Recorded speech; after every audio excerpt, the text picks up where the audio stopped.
Bom dia, povo abençoado de Jesus. Vamos para mais um estudo então, né? Livro de Isaías, capítulo 4 ao 6. E aí ele começa voltando falando do dia do Senhor. Que naquele dia 7 mulheres pegarão em um homem falando, tira o nosso opróbrio, ou seja, casa conosco. E logo depois ele diz que o renovo do Senhor. A palavra renovo, se você não sabe, no hebraico, é nazareno.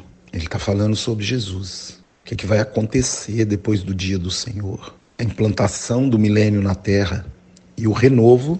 Então ele diz que o nazareno será glória para aqueles que forem salvos. Porque aqueles que não estão salvos, o nazareno vai ser juízo.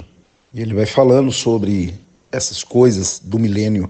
Fala sobre o livro da vida, todos que estão inscritos em Jerusalém para a vida. Leia Apocalipse, capítulo 20, do verso 12 em diante.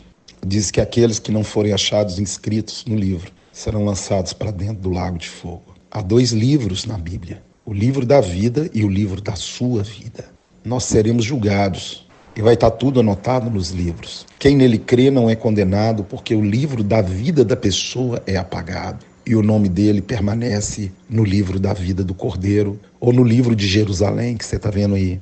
Interessante que ele vai limpar a culpa do sangue com o espírito de justiça, o espírito purificador, o Espírito Santo. Então, quando nós entregamos a nossa vida para Jesus, o livro da nossa vida é apagado. Em Jeremias, capítulo 31 a 34, diz que Deus perdoará os nossos pecados e jamais deles se lembrará. Agora ele fala que criará o Senhor no Monte Sião uma nuvem de dia, uma coluna de fogo. Isso significa a provisão do Senhor para todos que restarem, né? Aqui na terra, que passarem um milênio com o Senhor.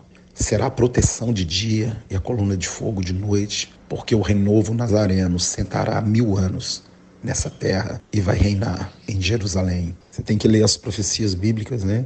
Zacarias capítulo 14, 4, 16, Zacarias 8, 21, Isaías 11 e muitas outras sobre a volta de Jesus e a implantação do milênio na terra. E no capítulo 5 ele fala da vinha que é Israel e Judá, que ele plantou uvas boas, mas deram uvas bravas. E o que ele ia fazer com essa vinha? Como que ele vai resolver a vinha que ele plantou para ser boa, mas virou uvas bravas? Ele fala que a vinha é a casa de Israel e a planta dileta a casa de Judá.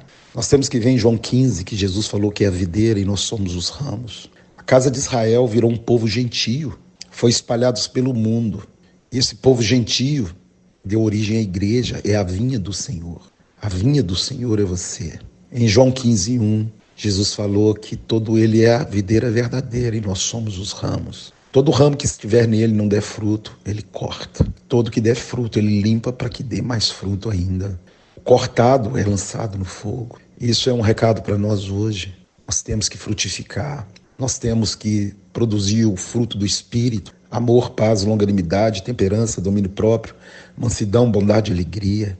E o maior deles, que é o amor, que é a atitude que temos que ter uns para com os outros. Você é a vinha do Senhor. E aí ele está falando que a vinha que ele plantou deu uva brava. E ele arrancou essa vinha, pisou nessa vinha.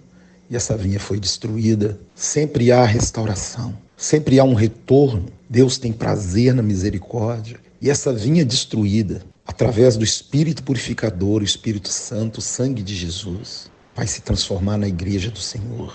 E a planta dileta, Judá, os judeus. Na volta de Jesus, as escamas cairão dos olhos e eles confessarão a Jesus como Senhor. Leia Zacarias 12:10. Leia Romanos 11, 25 a 28. Leia Efésios capítulo 2, de 11 a 15. A promessa de restauração da vinha e da fruta dileta. Hoje a vinha do Senhor está em atividade. O Espírito purificador, o sangue de Jesus está sendo derramado sobre Israel, ou seja, casa de Israel, o povo gentio. Mas haverá um dia em que a fonte será fechada, a planta dileta receberá a água da vida. Agora ele começa a falar os ais, os que ficam amontoando tesouro nessa terra, os que logo pela manhã vão para a prática da bebedice, e a bebida voltou para o nosso meio como algo normal. Aquilo que Deus te libertou da bebida, do vício dos jogos, está voltando com força total. A palavra não é mais pregada, ensinada e principalmente praticada. Verso 20, ai dos que chamam mal bem e o bem mal. Nós estamos vendo isso também no nosso meio. Aquilo que é errado é exaltado e aquilo que é certo é esculachado. E ele fala, ai daqueles que fazem dessa forma. Temos também aqueles que se dizem sábios aos seus próprios olhos. Os ais estão aí. Em Apocalipse tem os ais, aí também tem ais. Jesus falou sobre ai, e nós temos que vigiar, para não ensoberbecer, para não acumular tesouro nessa terra, para não deixar de amparar o pobre, a viúvo, o órfão, o necessitado, para não abandonar o reto caminho de Deus, porque senão os ais virão, o anticristo virá, a angústia virá. Hoje a igreja do Senhor é o poder dele na terra, e essa igreja é você. Verso 26, outra profecia de Jesus. Isaías fala muito sobre Jesus, sobre o Apocalipse. E ele fala que ele vai levantar o estandarte para as nações. Esse estandarte de glória é Jesus de Nazaré.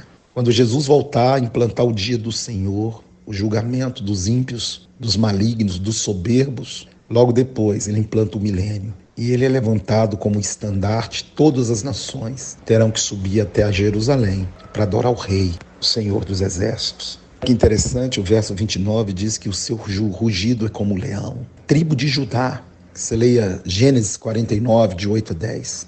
Muitos cristãos não sabem por que Jesus é chamado o leão da tribo de Judá, porque o estandarte da tribo de Judá é o leão. E Jacó, antes de morrer, profetizou que Judá, as outras 11 tribos se prostrariam diante dele e todas as nações serviriam a ele. Jesus é o leão da tribo de Judá. No verso 6, logo depois da morte, aliás, no ano da morte de Uzias, ele tem uma visão. Ele vê o trono de Deus e ele fica apavorado porque ele vê o Senhor dos Exércitos. Na realidade, ele viu Jesus. Porque todo aquele que vê o Pai morre. E ele falou, eu vou morrer, eu estou vendo o Senhor dos Exércitos. Esse que estava no trono falou, a quem enviarei por nós? Não por mim. É interessante que um dos nomes de Deus, Elohim, plural, é mais de um. Gênesis 1, 26. Façamos o homem à nossa imagem, conforme a nossa semelhança. Ele não falou faça o homem, mas façamos. Esse é Elohim, o Pai, o Filho e o Espírito Santo.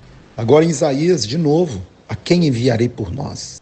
Isaías é um dos poucos que diz, envia a mim. A maioria corre do chamado. Então perguntou Elohim, o Senhor, a quem enviarei por nós? E esse homem de pronto envia a mim. Ele falou, vai, prega esse povo.